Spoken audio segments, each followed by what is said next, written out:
Olá, que alegria estar entrando mais uma vez no teu lar com mais um programa Mensagem de Esperança. Nesta noite iremos ouvir uma mensagem cujo tema é a alegria de servir. Fique conosco e Deus irá te abençoar nesse tema em nome de Jesus. Então já para o momento da palavra de Deus, antes de eu iniciar aqui a mensagem, dentro desse ambiente, nós vamos falar hoje um tema que é alegria de servir. Porque eu sei que algumas pessoas ficam meio receosas quando vê um tema como esse aqui, ambiente de contribuição. Assim, meu Deus, contribuição vai falar de dinheiro. Não, querido, não é isso que nós vamos falar. Contribuição no sentido de serviço. E dentro desse tema tem um videozinho, acho que é coreano, mas assim, não precisa muito entender o que ele está falando, até porque nós não conseguiríamos. Mas o importante é você ver a mensagem ali, e esse tema que vai ser falado está dentro da mensagem que nós vamos pregar hoje sobre alegria de servir. Presta atenção nesse vídeo, vai ser muito interessante.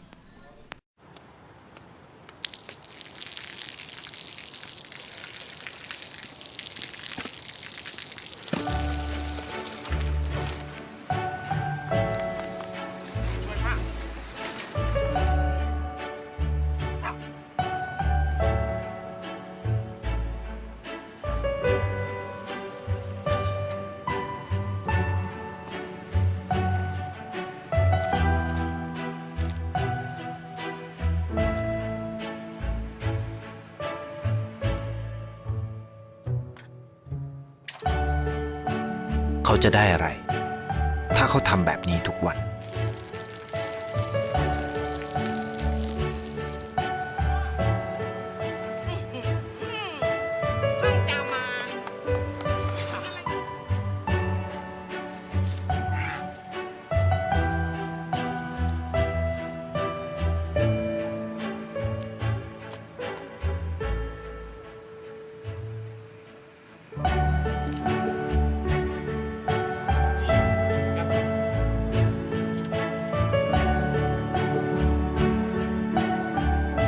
เขาจะไม่ได้อะไรเลยไม่ได้รวยขึ้นไม่ได้ออกทีวีไม่มีใครรู้จักไม่ได้มีชื่อเสียงที่มากขึ้น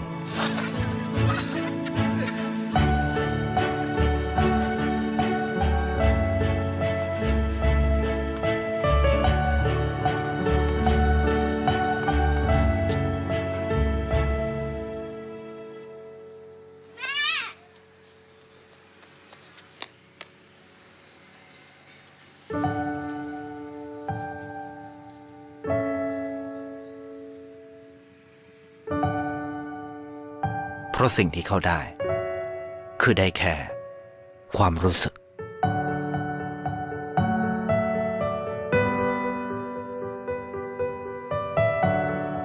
ได้เห็นความสุข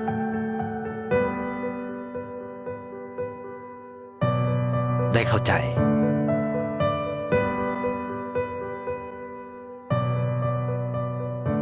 ได้ความรักได้ในสิ่งที่เงินซื้อไม่ได้ได้โลกที่สวยงามกว่าเดิม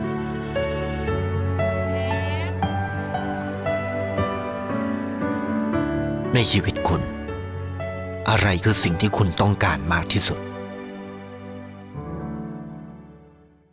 Amém? É isso aí.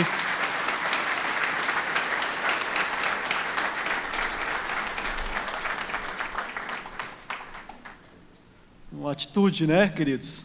Aparentemente sem sentido, até desaprovada, mas que leva-nos a alguns ensinamentos. E baseado nisso, nós queremos ler a palavra de Deus, carta de Paulo aos Filipenses, no capítulo 2, versículo 1 até o versículo 11. Se por estarmos em Cristo nós temos alguma motivação, alguma exortação de amor, alguma comunhão no Espírito, alguma profunda afeição e compaixão, completem a minha alegria, tendo o mesmo modo de pensar, o mesmo amor, um só espírito e uma só atitude. Nada façam por ambição egoísta ou por vaidade, mas humildemente, considerando os outros superiores a si mesmos. Cada um cuide não somente dos seus interesses, mas também dos interesses dos outros. Seja a atitude de vocês a mesma de Cristo Jesus, que, embora sendo Deus, não considerou que ser igual a Deus era algo a que deveria apegar-se, mas esvaziou-se a si mesmo, vindo a ser servo, tornando-se semelhante aos homens. E sendo encontrado em forma humana, humilhou-se a si mesmo e foi obediente até a morte, morte de cruz. Por isso, Deus o exaltou a uma alta posição e lhe deu um nome que está acima de todo nome, para que ao nome de Jesus se dobre todo o joelho, nos céus, na terra e debaixo da terra, e toda língua confesse que Jesus Cristo é o Senhor, para a glória de Deus o Pai. Ainda, versículo 17 e o 18. Contudo, mesmo que eu esteja sendo derramado como oferta de bebida sobre o serviço que provém da fé que vocês têm, o sacrifício que oferecem a Deus, estou alegre e me regozijo com todos vocês. Estejam vocês também alegres e regozijem-se comigo. Amém? Glória a Deus. Meus queridos, quando Paulo escreveu esse texto, ele foi um dos homens que dedicou a sua vida ao serviço, ao trabalho das pessoas. Ele se empenhou, se dedicou no trabalho de Deus como talvez nenhuma outra pessoa na história da igreja nós vemos. E ele fala essas palavras e algumas questões muito importantes que nós temos que falar aqui. Primeiro, que o nosso maior exemplo de contribuição, de serviço, de ser servo, embora nós lemos o texto de Paulo, não é Paulo, mas de quem Paulo fala. O nosso maior exemplo de serviço é Jesus. Jesus foi aquele que abriu mão da coisa mais preciosa e mais gloriosa para vir a esse mundo para servir. E ele nos dá esse exemplo. E eu quero começar falando sobre isso, e nós vamos adiantar o tempo hoje, porque hoje nós teremos ainda a Santa Ceia, falando sobre 2 pontos de vista, sobre dois modos de pensar que as pessoas têm. Talvez você esteja enquadrado em um deles, talvez você pense desta forma, ou sinta desta forma, que nós queremos falar. O primeiro ponto de vista é aquilo que nós chamamos de egoísmo. Essa palavra que muitas vezes é falada, e muitas pessoas não entendem, ela é muito importante. O egoísmo, ele é um dos efeitos causados pela queda do homem, quando Deus o criou perfeito, em todas as coisas, em todos os sentidos, colocou ali no jardim do Éden. Quando esse homem decidiu desobedecer a Deus, tomou a escolha de fazer aquilo que era contrário à vontade de Deus, uma das coisas que tomou esse ser, passou a ocupar a sua mente, foi o egoísmo. O que é o egoísmo? Egoísmo é ver a vida a partir do foco da minha própria pessoa.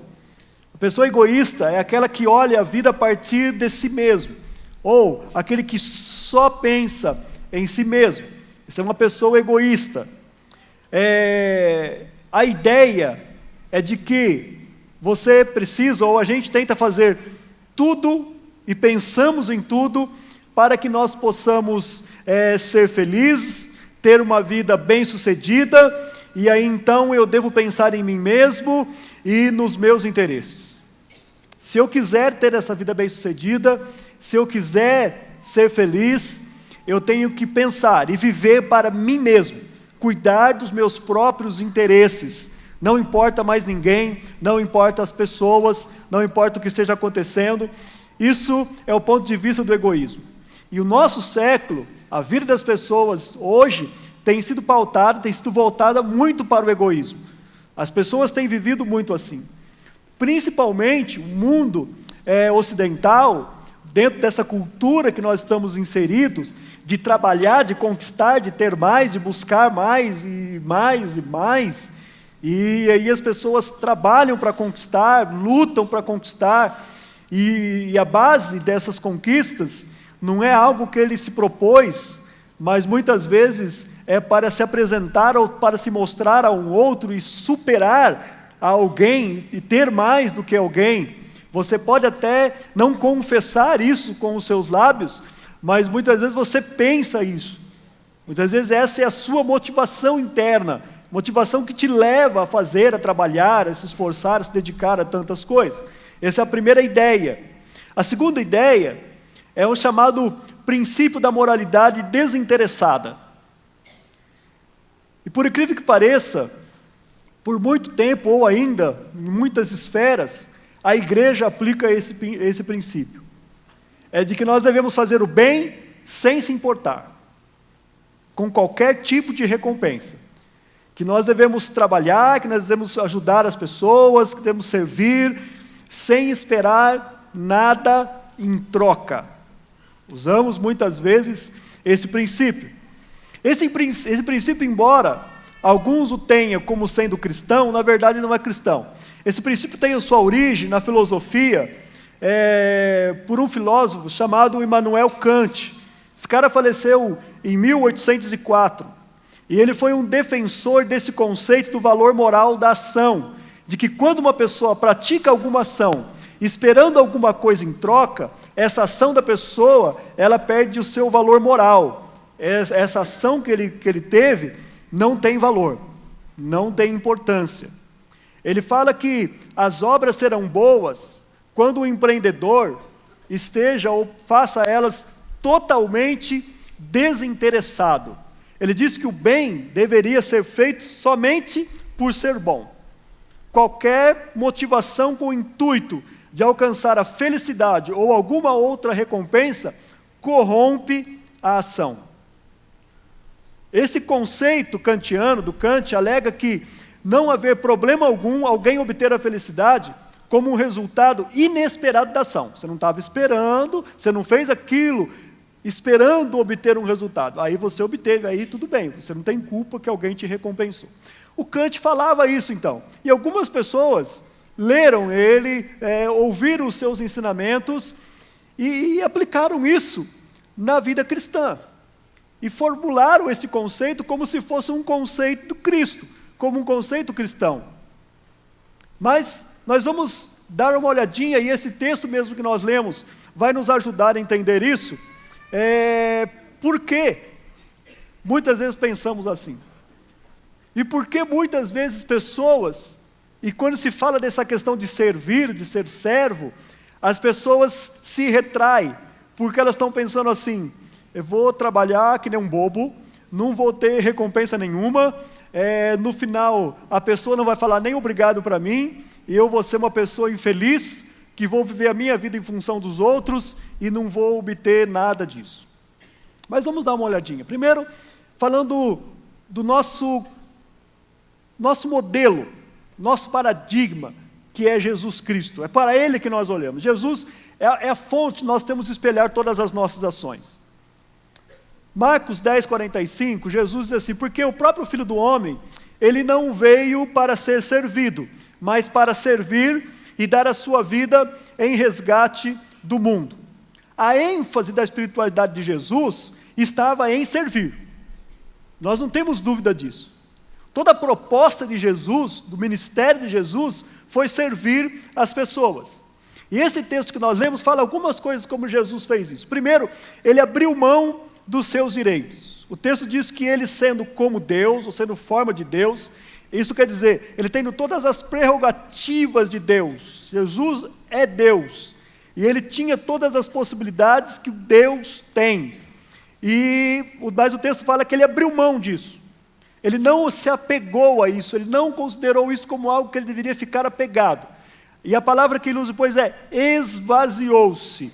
Ele retirou esses atributos, Ele retirou essas prerrogativas próprias de Deus, para que Ele pudesse então se tornar homem. E Ele veio à terra, Ele se tornou homem. Jesus abre mão dessas coisas. Em alguns momentos do ministério de Jesus, quando ele foi afrontado, e os próprios discípulos dele diziam, Senhor, o Senhor não vai fazer nada. Jesus usa algumas vezes a expressão, se eu quisesse, eu faria isso. E por que ele não fez? Porque ele tinha aberto mão dessas prerrogativas, para que ele pudesse servir a humanidade. E a maneira que ele poderia servir a humanidade, era abrindo mão disso, para que ele pudesse sentir o que nós sentimos, para que ele pudesse viver a vida que nós vivemos, para que ele pudesse perceber os nossos sofrimentos. Jesus precisava abrir mão dessas prerrogativas divinas que ele tinha, e viver sendo Deus. Ele não deixou de ser Deus, ele era Deus, mas ele vive como homem, ele se torna homem, abrindo mão dessas prerrogativas. Em segundo lugar, Jesus assumiu uma postura de serviço. Todo o tempo do seu ministério, Jesus assumiu uma postura de servir as pessoas. Por isso ele estava onde as pessoas estavam.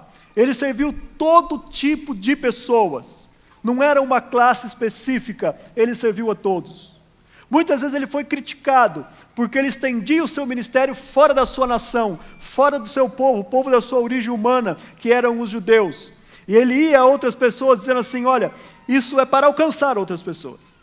Esse serviço deve alcançar o mundo inteiro, deve alcançar todas as pessoas. Jesus criticou severamente o modelo religioso do seu tempo, em que pessoas viviam no seu esplendor, explorando as pessoas e exigindo serviços para si. A classe religiosa do tempo de Jesus, alguma semelhança com alguns de hoje, era uma classe religiosa de lideranças que se colocavam como que num trono e dizia para as pessoas, vocês têm que nos obedecer, vocês têm que nos servir, vocês têm que fazer tudo pela gente. Jesus tem uma postura totalmente diferente dessa. Ele se coloca à disposição das pessoas. E aí há uma palavra de Deus, muito conhecida em João 3,16, fala que Deus amou o mundo de tal maneira que deu o seu Filho unigênito. Então, queridos, o que Jesus entendia? Que ele foi dado para aquelas pessoas. Jesus, ele entendia isso, que ele veio para aquelas pessoas. E quando alguém é dado para outro, ele então passa a ser servo daquele a quem é dado. Vou dar um exemplo para você entender melhor. Você deve ter ouvido alguém dizer assim, um pastor, um líder dizer assim, a minha igreja, já ouviram essa expressão? Lá na minha igreja, a igreja que eu tenho, aí quando ele quer ser um pouquinho mais santo, ele fala assim, desculpa, a igreja que Deus me deu. A igreja que Deus me deu é a mesma forma de dizer a outra coisa. Quando, na verdade, o conceito é diferente. Por exemplo, eu tenho um entendimento de que Deus não me deu essa igreja.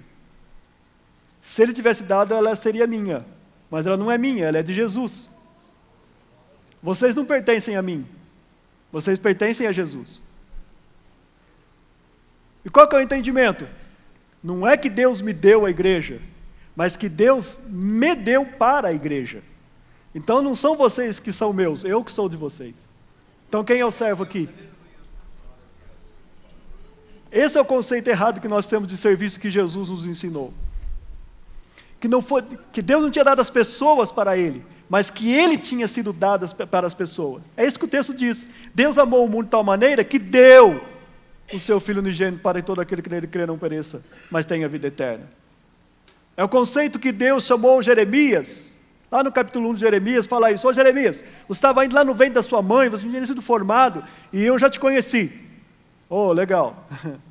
E aí, Jeremias, eu te escolhi, eu te santifiquei, eu te consagrei. Oh, que bacana, eu tenho um ministério. Não, calma, Jeremias, fica alegre ainda não. E para as nações, eu te dei por profeta. Deus não disse, eu dei as nações para você, mas Ele fala, eu dei você para as nações por profeta. Então você agora é servo das nações. E esse é o entendimento de Jesus, de serviço de Jesus. Deus o deu, Deus o entregou para o mundo, para salvar o mundo. Jesus viveu dessa forma, por isso que ele ia onde as pessoas estavam, por isso que ele atendia as pessoas que estavam necessitadas, por isso essa palavra, o Filho do Homem não veio para ser servido, o Filho do Homem veio para servir. E eu tenho que ter esse conceito, de que esta não é a minha igreja, a não ser que eu esteja falando a título de ser membro desta igreja, de ser parte desta igreja, mas essa não é a igreja que Deus me deu, essa igreja continua sendo de Deus. Mas eu entendo que Deus me deu para a igreja, que Deus me deu para servir vocês, Deus me colocou aqui para serviço, e eu tenho que fazer o serviço de acordo com a vontade dEle, e agradar vocês ainda, senão eu sou mandado embora. Porque eu que sou o servo aqui, querido. E essa postura religiosa é a que existia no tempo de Jesus, por isso que eu falei que pode ser que exista coincidência. Eu acho que é difícil, mas talvez exista alguém que pensa assim. Mas Jesus critica esse modelo naquele tempo, porque a classe religiosa, da liderança religiosa daquele tempo entendia isso, que as pessoas deviam serviço a eles. E Jesus fala, não, não é isso, é o contrário. E Jesus fez isso. Lembra aquele episódio das duas irmãs, Marta e Maria?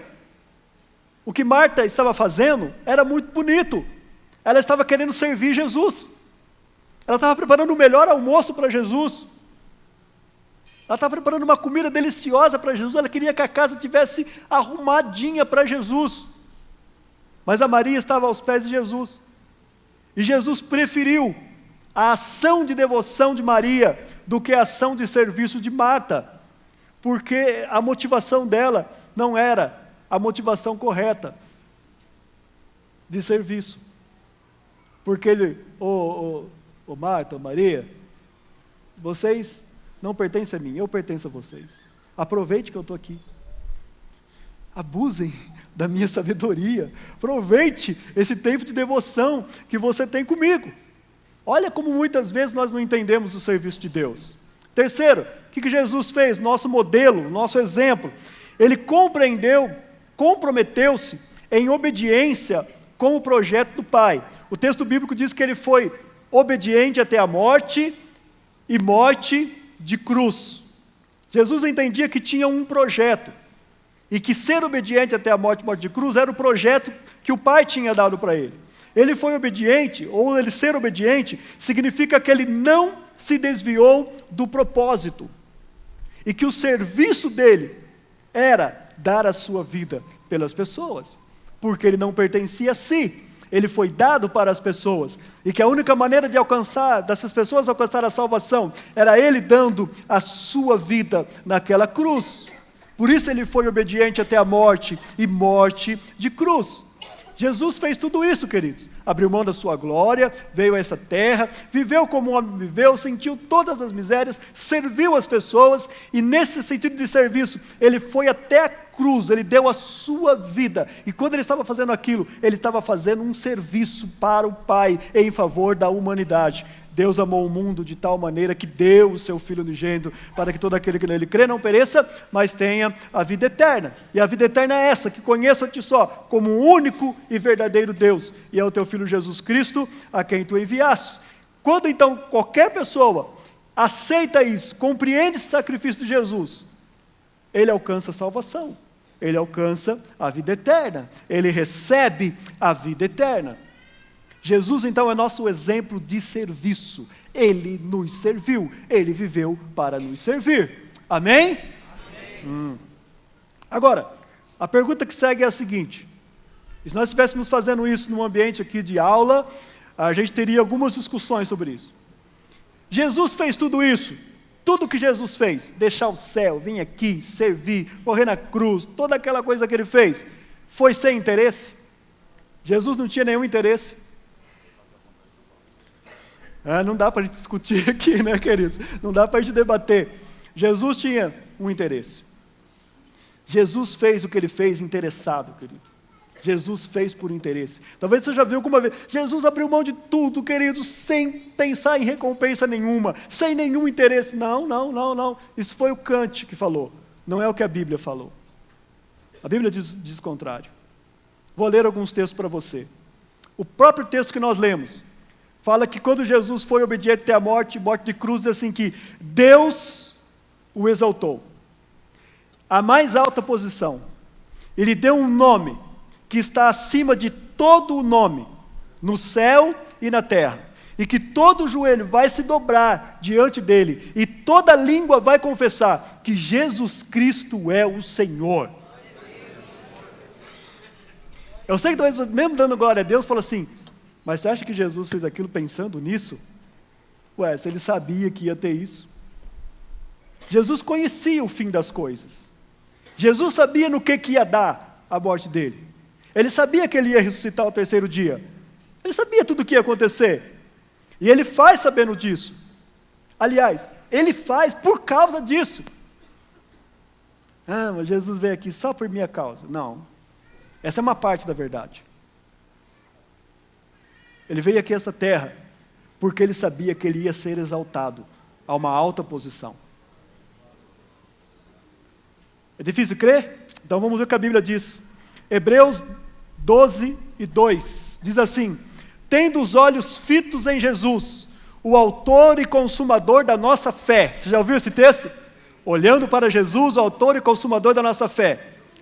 Ele, pela alegria que lhe estava proposta, suportou a cruz, desprezando a vergonha, assentou-se à direita do trono de Deus. Isso é o que a Bíblia diz. Olha lá, o texto está lá. Tendo os olhos fitos em Jesus, autor e consumador da nossa fé. Ponto. Ele quem? Jesus. Pela alegria que lhe fora proposta. Foi feita uma proposta para Jesus. Não é isso que o texto está dizendo?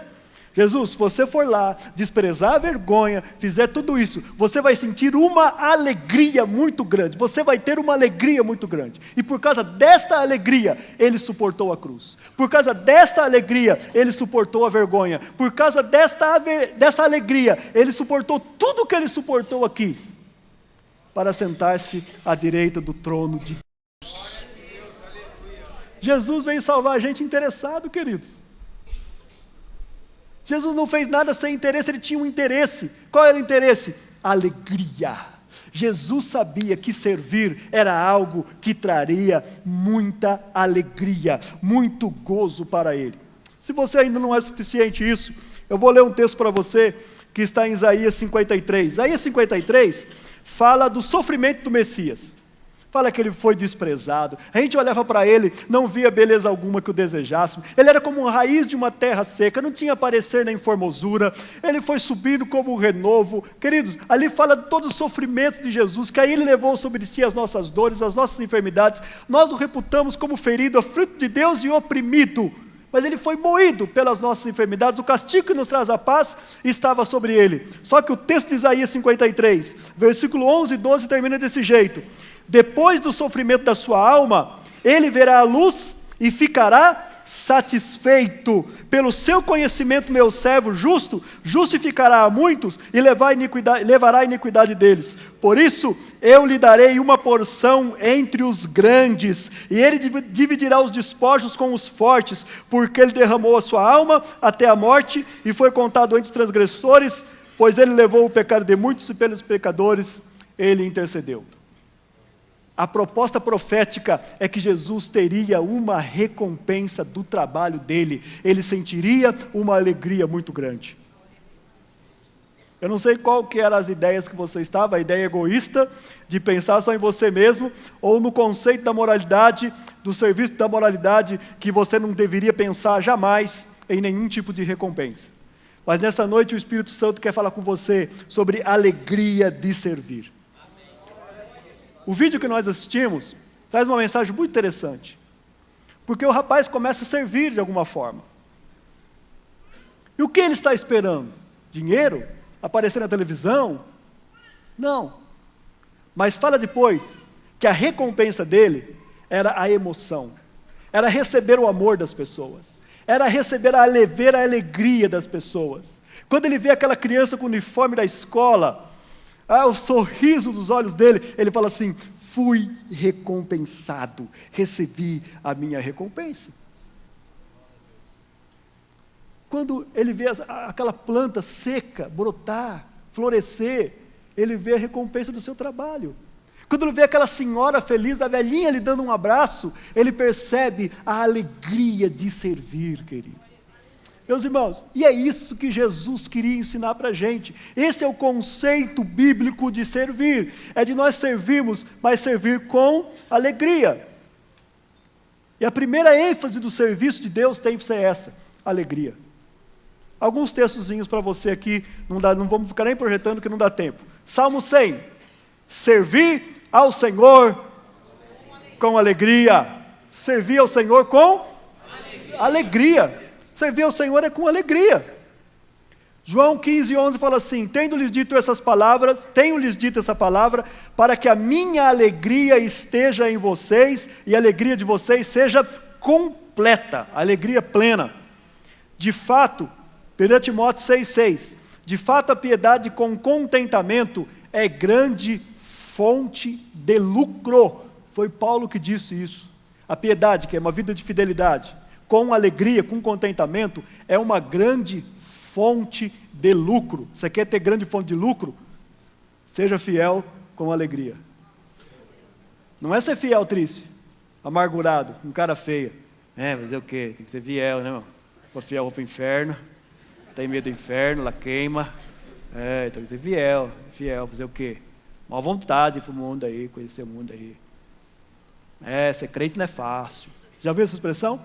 Ser crente não é fácil. Oh, como é difícil ser crente. Oh, aceita Jesus, querido. Não.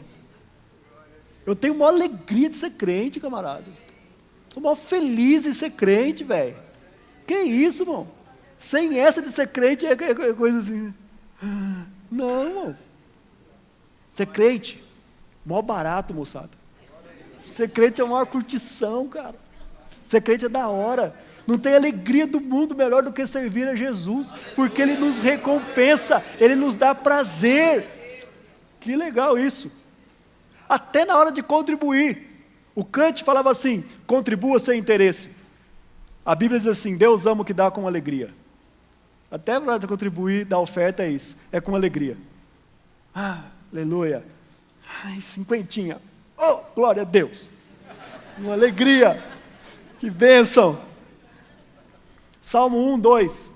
Antes, o seu prazer está na lei do Senhor, e na sua lei medita de dia e de noite. Se você não tiver prazer na lei do Senhor, querido, você não consegue meditar nela de dia e de noite. Bem antigamente, não no meu tempo, mas no tempo de alguns irmãos que aqui estão, alguns princípios cristãos de castigo para as crianças. E um deles era: se você desobedecesse, se você fizesse arte, eles te colocavam ajoelhado num cantinho da sala, não chegava no grão de milho. Fazendo o quê? Lendo a Bíblia. Você desobedeceu? Você fez arte? Vai ler a Bíblia. Vai ler a Bíblia. Aí a criança abria lá no Salmo. Salmo não. Vai ler profetas menores. Aquele negócio que você não entende nada. Vai ler lá. Vai ler números, genealogia. Castigava os filhos, mandando eles lerem a Bíblia. Mas a Bíblia diz assim: o seu prazer está na lei do Senhor. O salmista falou: na sua lei encontro o meu deleite, encontro o meu prazer. Que coisa diferente. Aquele que leva a preciosa semente, andando e chorando, voltará sem dúvida, com alegria, trazendo consigo seus molhos. Recompensa. Queridos, sempre que você for convidado, ou sempre que for apresentado para você uma oportunidade de servir, sirva consciente de que haverá uma recompensa. Consciente disso. Pastor, não é pecado, pastor, eu fazer alguma coisa interessado. Não. É bíblico. Mas nós absorvemos esse conceito antigo de um cristianismo, do filósofo, do cara do alemão lá, que morreu em 1804, e a gente ainda está fazendo as coisas que ele falou, gente. A gente tem medo de falar isso. Você já ouviu muitas vezes. Irmão, dê oferta, mas não fique esperando o resultado. Você tem que contribuir por contribuir. Não, não é isso que a Bíblia diz. Nós queremos pensar assim, mas não é isso que a Bíblia diz. A Bíblia fala que oferta é semente, e semente tem resultado. Paulo falou assim, aquele que planta pouco, vai colher pouco, mas vai colher. Aquele que semeia muito, vai semear muito. E quando ele está falando, não está falando de evangelho, não estava falando, é evangelho. Não estava falando de evangelho. Ele estava falando de dinheiro, de grana. Estava falando sobre isso. Tem gente que é doida, que quer rasgar isso da Bíblia. Por que Paulo foi falar isso? Por nosso bem, querido. Ele falou pelo Espírito Santo. Ele estava falando sobre oferta, porque tinha uns irmãos passando necessidade em Jerusalém. Ele estava levantando uma oferta para mandar para lá. E aí ele falou para os irmãos, vocês separem em casa o que vocês vão trazer, tá bom? E tragam na igreja no dia estipulado. E se você trazer pouco, você vai colher pouco. Mas se você tiver bastante, você vai colher bastante. Foi ele que falou. Ele fala isso. O texto famoso do Malaquias, não tem nada a ver com isso. Claro que tem. Deus falou assim, traga os dízimos na minha casa, lá na casa do tesouro. E depois faça a prova de mim. Se eu não vou abrir a janela dos céus e vou mandar uma bênção tal, que advenha maior abastança. Aí a pessoa fala assim, não, pastor, esse negócio não pode falar isso. Por quê? Não tem crente que tem medo desse versículo. Ele quase que faz o sinal da cruz, a hora que lê esse versículo. Ele pede misericórdia. Irmão, isso é bênção, querido. E não se apodera disso. Não, porque Deus não quer que a gente fique com interesse, com outros interesses. Como assim? Se Ele falou isso, ou você não quer que aquilo é palavra de Deus? É palavra de Deus. Mas foi escrito no Antigo Testamento, mas no Antigo Testamento foi escrito que Jesus ia vir para o mundo, o Antigo Testamento profetizou sobre Jesus, o Antigo Testamento falou dessa salvação, o Antigo Testamento era a Bíblia que Jesus lia, querido. Se você não gosta do Antigo Testamento, você não gosta das palavras de Jesus. Porque quando Jesus estava aqui não tinha Novo Testamento, só tinha Antigo Testamento, e era a Bíblia que ele pregava nela. Aliás, foi a Bíblia que os apóstolos pegaram dela. Quando você lê Atos 2, Pedro pregou no Antigo Testamento. Quando Estevão foi fazer o discurso dele antes do apedrejamento, ele pregou no Antigo Testamento. É Bíblia, é palavra de Deus. São promessas de Deus que nós podemos esperar. Eu termino citando mais alguns versículos da palavra de Deus, porque eu estou com medo que vocês saiam daqui falando assim, o pastor inventou uns negócios lá agora. Então por isso eu vou ficar na Bíblia. Olha o que Paulo escreveu em 1 Coríntios capítulo 15, versículo 58. Portanto, meus amados irmãos, mantenham-se firmes e em nada os abale. Sejam sempre dedicados à obra do Senhor, pois vocês sabem que no Senhor o trabalho de vocês não será inútil ou não será em vão. Paulo escreveu isso para a igreja e falou, vocês já sabem disso. Se eles já sabiam, porque quem tinha ensinado eles? O próprio Paulo tinha ensinado eles. Fique firme, gente. Continue trabalhando abundantemente para Deus, porque o trabalho de vocês não vai ser em vão. Deus vai recompensá-los. O mesmo Paulo escreveu em 1 Coríntios 3,8. O que planta e o que rega tem um só propósito, e cada um será recompensado de acordo com o seu próprio trabalho. Um texto clássico para você. Daqueles que faz crente kantiano ficar preocupado. Sem fé é impossível agradar a Deus. Se eu parasse aqui, você ia ficar, isso, glória a Jesus. Mas o versículo não para aí, ele continua assim.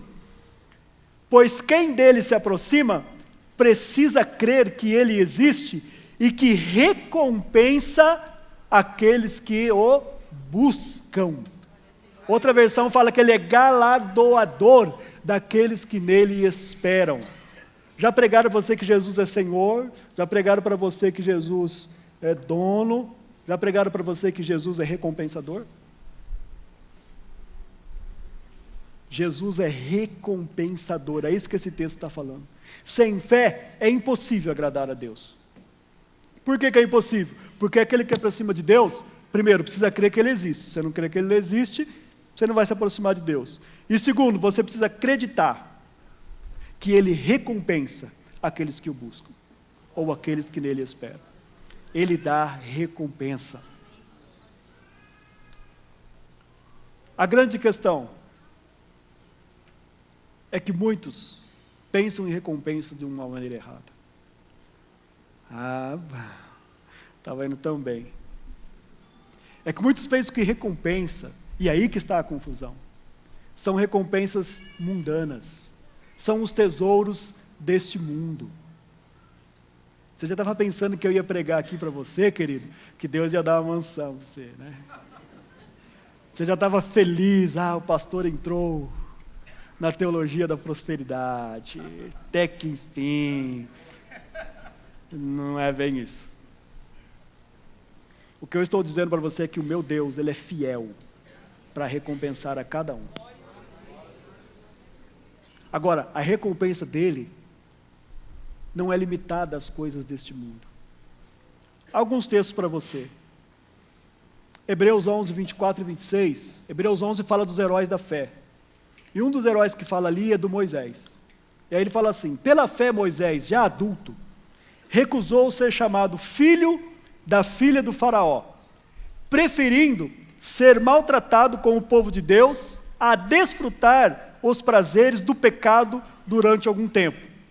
O que ele tinha em vista? Por que ele preferiu isso?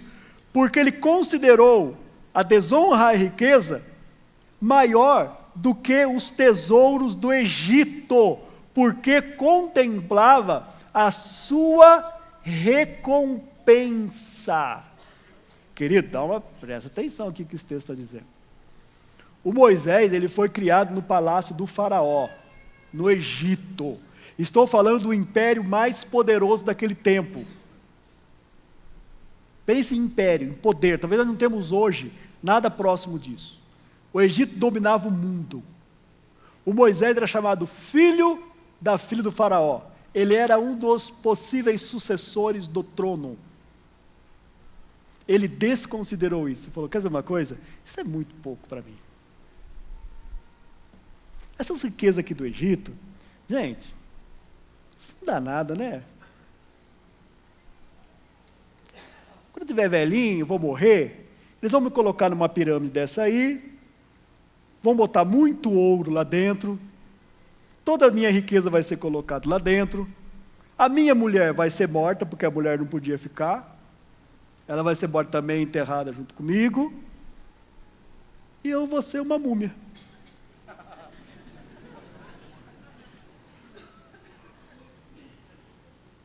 Ele falou: eu tenho certeza, eu tenho fé do que o que Deus tem é muito melhor do que isso.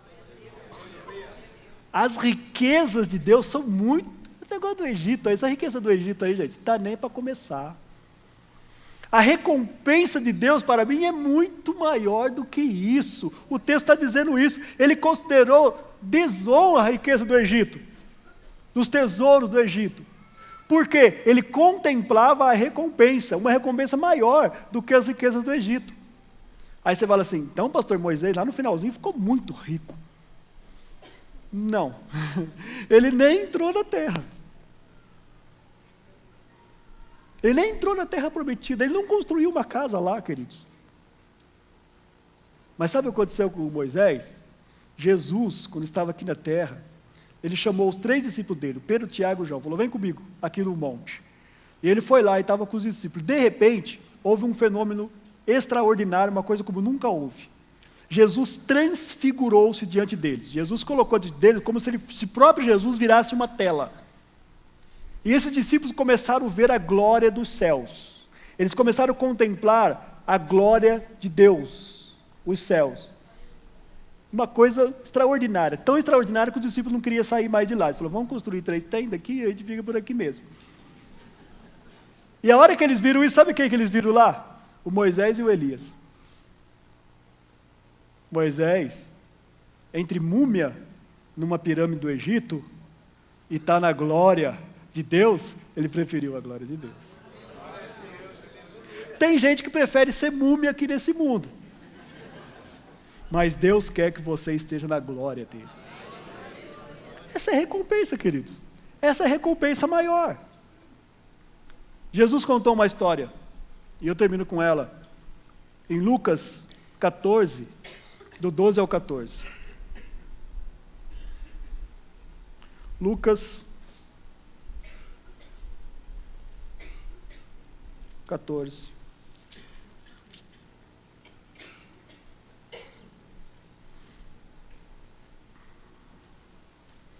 Então Jesus disse ao que tinha convidado. Jesus foi convidado para um banquete. Ele foi lá, um banquete muito bonito, uma casa muito bonita.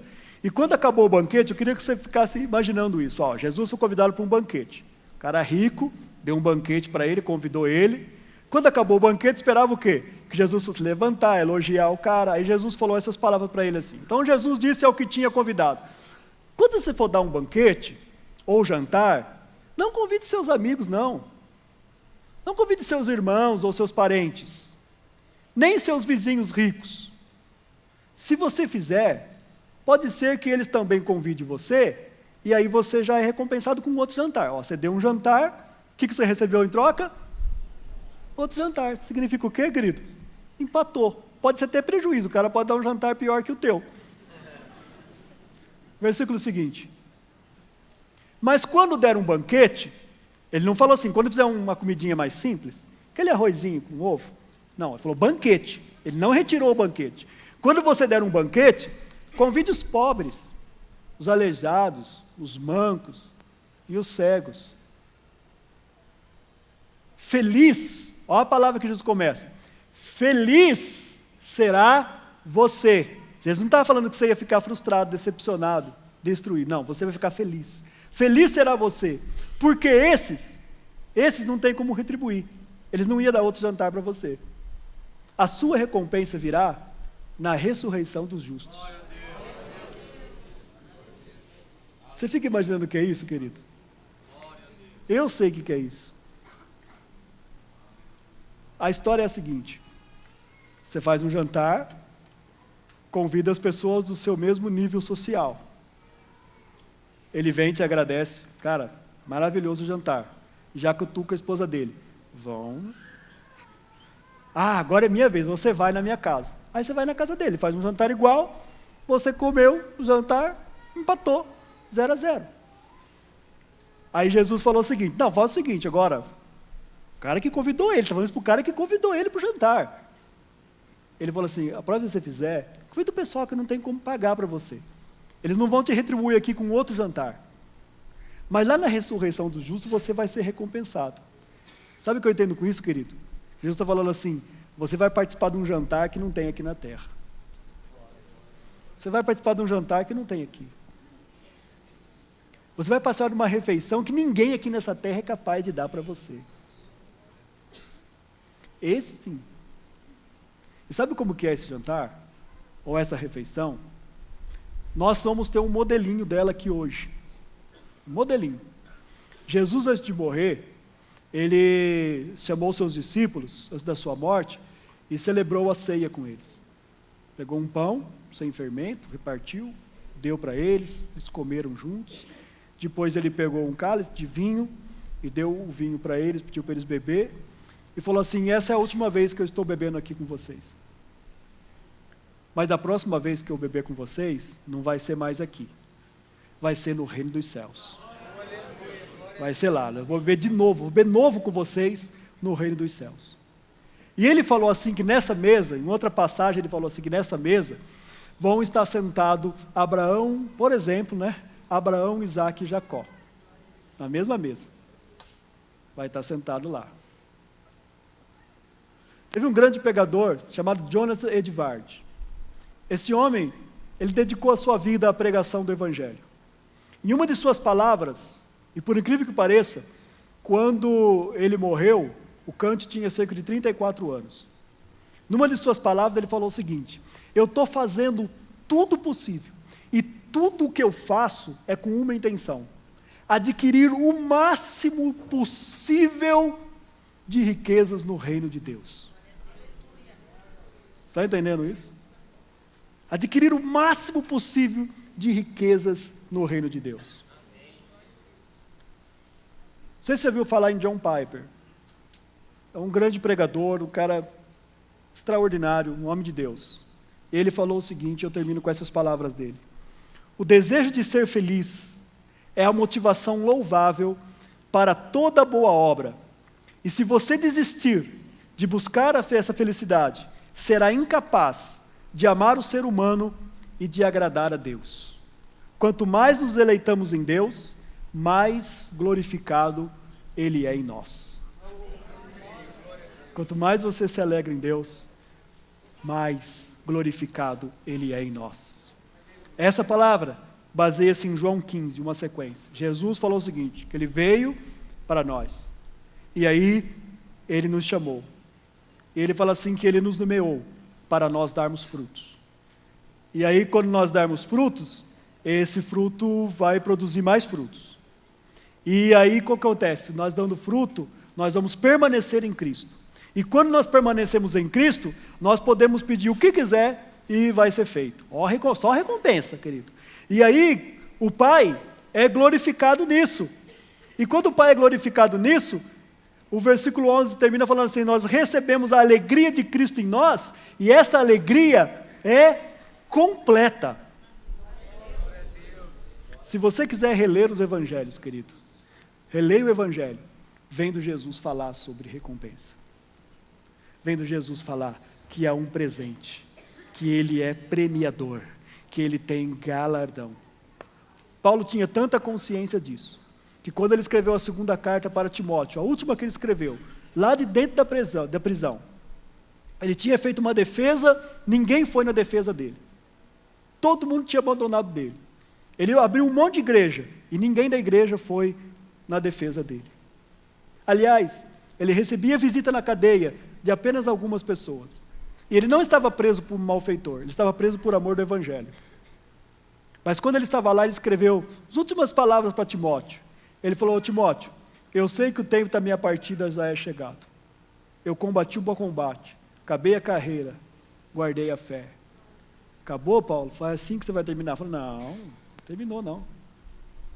Agora, Timóteo, só me resta uma coisa, só me resta a coroa. Tudo que eu fiz, Timóteo, eu vou ganhar uma coroa por causa disso. A qual o Senhor, justo juiz, vai me dar naquele dia, não só para mim, mas para todos quanto amarem a sua vinda. Ele falou que eu ia ter uma coroa, gente. Ele tinha intenção. Jesus escreve nas cartas para a igreja da Ásia, uma das palavras ele diz assim, ser fiel até a morte, e dar-te-ei a coroa da vida. Foram 6 palavras para 7 igrejas, e todas elas terminam falando de recompensa. O que vencer, eu escreverei ele, o nome dele lá no templo do meu Deus. Vou escrever o nome dele lá, Sione Cassiane dos Santos. Escreveu, Jesus falou que vai escrever seu nome numa coluna lá, Sione. Eu acho até que não vai ser Sione, vai ser um novo nome. Porque ele falou, aquele que vencer também, eu vou lhe dar uma pedra branca, e na pedra branca escrito um novo nome, o qual ninguém conhece, senão aquele que recebe. Ele falou isso. Aquele que vencer, vai sentar comigo no meu trono, assim como eu venci e assentei com o meu Pai no seu trono. E vocês me desculpem se você não gosta disso, mas eu não vejo a hora. E eu quero sentar no trono de Jesus mesmo. Eu não estou querendo trono neste mundo aqui não. Não quero o trono da Dilma. Não quero o trono de nenhuma autoridade neste mundo. Mas eu quero sentar no trono de Jesus. Eu quero sentar lá. E tem mais, eu vou sentar lá. E eu vou fazer de tudo para sentar no trono dele. Porque ele falou, se eu vencer, eu vou sentar com ele no trono. Não é sozinho não, vou sentar junto com ele no trono dele. Se você não tem interesse nisso, problema teu. Eu estou interessado nisso. Eu estou de olho no trono de Jesus. E eu quero sentar lá no trono dele, junto com ele. Junto com ele. Você quer também? É um tronão gigante, cabe todo mundo. Aleluia! Ele falou que nós vamos reinar com Ele, querido. Vamos julgar as nações. Tem recompensa, está cheio de recompensa na Bíblia. Você quer ler um livro sobre recompensa? Leia a Bíblia. Por isso, você não pode ser um cristão triste, abatido, cara fechada, murmurando da vida. Ah, vida dura, ah, coisa terrível, oh, luta, oh, prova. Ih, irmão, é luta terrível, irmão, não dá certo, o negócio vai acabar. Ei, Jesus, volta logo, não sei o quê. Para! Desfrute a alegria de Deus. Todo dia quando você acordar de manhã, sabe assim, eu tenho uma recompensa, tudo que eu fizer eu vou ser recompensado. Deus tem uma recompensa para mim. Ah, Deus tem presente para mim. Ah, tem uma coisa bonita preparada para mim. Eu sou especial, glória a Deus. Aleluia. Amém? Graças a Deus pela sua vida, por estar conosco, mais um programa Mensagem de Esperança. Tenho certeza que essa palavra edificou a sua vida. Sirva a Deus com alegria, faça com alegria. Quero orar por você. Maravilhoso Deus e Pai, no nome de Jesus Cristo, nós pedimos sobre a vida de todos aqueles que nos assistem nesta hora. Este lar que está em luta, em dificuldade, em tribulação, Senhor, que o Senhor venha dar o teu escape, o Senhor venha dar o teu livramento, o Senhor venha abrir as portas, venha curar os doentes e os enfermos, Senhor, e traga uma alegria, meu Deus, em te servir. Fortalece aquele cujo está parado, desistiu da caminhada, traga um renovo sobre a vida dele e dela, Senhor, e o teu Espírito Santo impulsione para te servir com alegria, Pai. Pai querido, que todos eles sejam alcançados com o teu milagre. Dá-lhes, Senhor, tempo de prosperidade, de bênção, com as tuas recompensas. É o que nós oramos, no nome de Jesus, para teu louvor e glória. Amém. Que Deus em Cristo te abençoe.